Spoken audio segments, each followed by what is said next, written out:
नमस्कार, मैं हूं आपके साथ अनुष्का राय और आप देख रहे हैं जीटीवी न्यूज चैनल। आइए अब नजर डालते हैं आज की खास खबरों की ओर।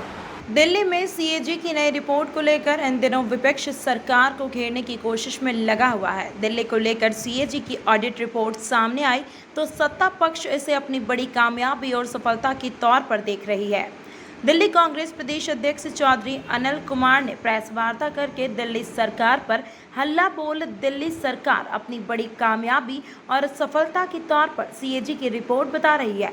वहीं आज दिल्ली कांग्रेस कमेटी के दिल्ली प्रदेश अध्यक्ष चौधरी अनिल कुमार ने सीएजी रिपोर्ट को मुद्दा बनाकर दिल्ली सरकार को घेरा और कहा कि जब दिल्ली में कांग्रेस की सरकार थी और शीला दीक्षित के कामों को लेकर आम आदमी पार्टी के लोग आरोप लगाते थे, आज जब दिल्ली की जनता को पानी तक नहीं मिल रहा है या फिर गंदा पानी मिल रहा है, तो दिल्ली सरकार यानी आम आदमी पार्टी के लोग अपनी गलतियों को छिपाने में लगे हैं और लोगों को गलत रिपोर्ट बता रहे हैं।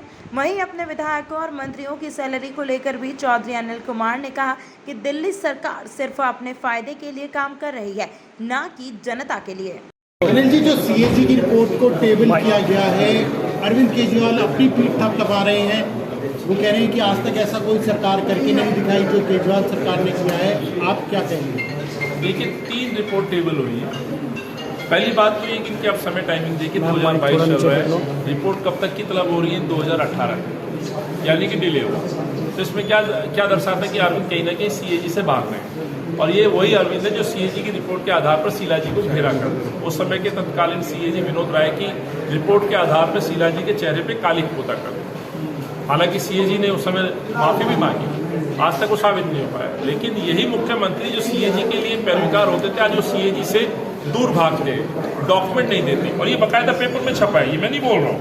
आप ये देखेंगे, ये हिंदुस्तान टाइम्स की एक ऑफिशियल कमेंट है जल बोर्ड से संबंधित, ये जो मैंने आपके सामने रखा भी, इसमें कहा भी गया है कि दिल्ली जल board did not provide account for audit, CAG informs Delhi high court. ये क्या दर्शाता है? नहीं कि सीएजी से अरविंद केजरीवाल भाग रहे हैं, तो आदमी वही भागता है जो स्वाभाविक है कुछ गलत कर रहा है। और तीनों रिपोर्टों में मैंने पूरी तरह विस्तार से आपको बताया किस तरह से गलत चीजें हुई, चाहे हम जल बोर्ड की हम बात करें, सीवेज की हम बात करें, या बजट को लेकर के गुमराह करने वाले जो बयान दिए जा रहे हैं। आज दिल्ली आज भी कर्ज में है। आज जो दिल्ली का कर्ज है, जो मैंने आपके सामने अभी भी रखा था, लगभग दिल्ली के ऊपर 27,684 करोड़ रुपए से ज़्यादा लोन है जो दिल्ली कर्ज में है। पिछले 7 वर्षों में 27,000 से ज़्यादा मैंने बताया है ये लोन में है। और उस समय जब दिल्ली रेवेन्यू जो डेफिसिट स्टेट थी प्लस होता था, आज माइनस में है। आप यदि जीडीपी को आप देखें, इससे तुलना करें सरप्लस को, तो माइनस 0.33% पहुंच गया है। तो दिल्ली की हालत पिछले 7 वर्षों में हुई। और दिल्ली के अंदर जबकि आप बार बार बोलते बजट बढ़ा दिया, बजट एक नेचुरल है, समय के साथ बजट बढ़ता है, पर अफसोस ये है कि आप बजट आप समय पे खर्च नहीं कर पाते। दिल्ली का लगभग 19.5% बजट का हिस्सा या तो लैप्स हो गया या वापिस चला गया। क्यों चला गया? आखिर क्या कारण थे? ऐसे कई बड़े प्रश्न हैं जो सीएजी ने इसमें उठाए हैं और इस पे शायद जांच होनी चाहिए थी, लेकिन सरकार मौन बनी हुई। अनिल जी, आज सैलरी बढ़ाई गई है विधायकों की, उस पर आपका क्या कहना है? अरविंद जवाब दे कि 1 रुपया नहीं लूंगा, मकान नहीं लूंगा, घर नहीं लूंगा, गाड़ी नहीं लूंगा, एसी नहीं लगाऊंगा, सुरक्षा नहीं लूंगा।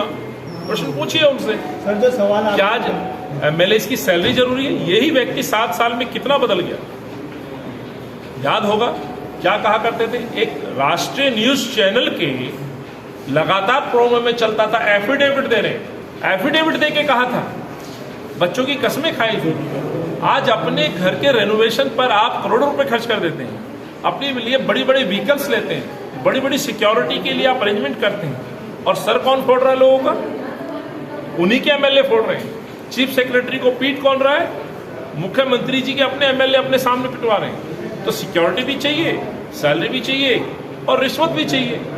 इनके हवाला कांड में इनके अपने मंत्री जेल में, मैं बार बार ये बात बोल रहा हूँ, 80% से ज़्यादा इनके मंत्री लोग या तो जेल में जा चुके हैं संगीन आरोप में बात। वैसे इनके लगभग 36 से 38 एमएलए बड़े संगीन आरोपों में एफआईआर है। एक नाम और जुड़ गया, मंत्रिमंडल के कई लोग कानून मंत्री 420 में पकड़े जाते हैं। तो ये पूरे चरित्रहीन सरकार मैं कह सकता हूँ। 7 सालों में, क्या आपने 15 साल में शीला जी के समय में किसी इस तरह की घटना को देखा? तो 7 सालों में ये सब हो गया जो कभी दिल्ली ने नहीं देखा। तो वो दिल्ली आज भुगत रही है। तो अपने लिए तनख्वाह बढ़ाना, अच्छा होता, खुशी होती मुझे कि 50 लाख लोगों के जो राशन कार्ड पेंडिंग है उन राशन कार्डों पर अनुमति दी जाती। मुझे खुशी होती जरूरतमंद लोगों की पेंशन को खोला जाता। मुझे खुशी होती कि अस्पतालों में होने वाली जो मौतें थी जिसकी हम मुआवजे की मांग कर रहे हैं कोविड से, हर व्यक्ति को मुआवजा दिया जाता, जिसकी जिम्मेवार और दोषी सरकार है। वो ना करके अपने एमएलओ की सैलरी बढ़ाना ये न्याय उचित नहीं। ठीक है, थैंक यू सर। इस अंक में फिलहाल इतना ही। इसी तरह की खबरों के साथ बने रहने के लिए हमारे चैनल को सब्सक्राइब करें।